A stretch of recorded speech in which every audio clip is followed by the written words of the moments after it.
जनेऊ के एगो गीत गावतानी, आप सब सुने ब्लॉगिन, सुन के लाइक कमेंट सब्सक्राइब करे ब्लॉगिन, ज़्यादा से ज़्यादा शेयर करे ब्लॉगिन। गौरी गणेश मानाइबी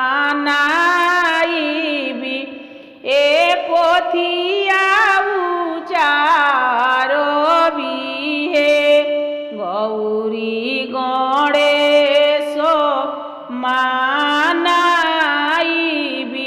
ए पोथिया उचारबी हे।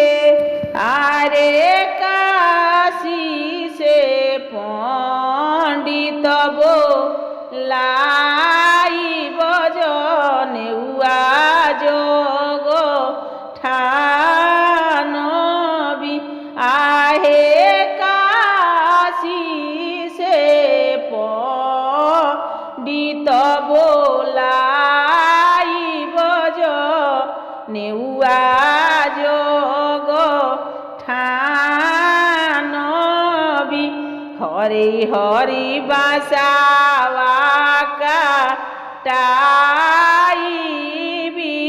माड़ावा छावाइबी। आहे ताही बेदिया बैठिले कौन पापा कौन मम्मी के साथ। आहे ताही बेदिया बैठिले कौन पापा कौन मम्मी के साथ।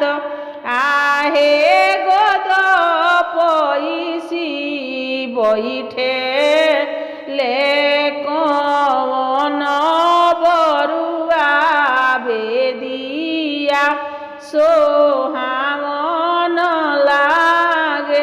आहे गोद पैसी बैठे ले कौन बरुआ बेदिया सोहावन लागे। आप सभी के गाना सुनने के लिए धन्यवाद।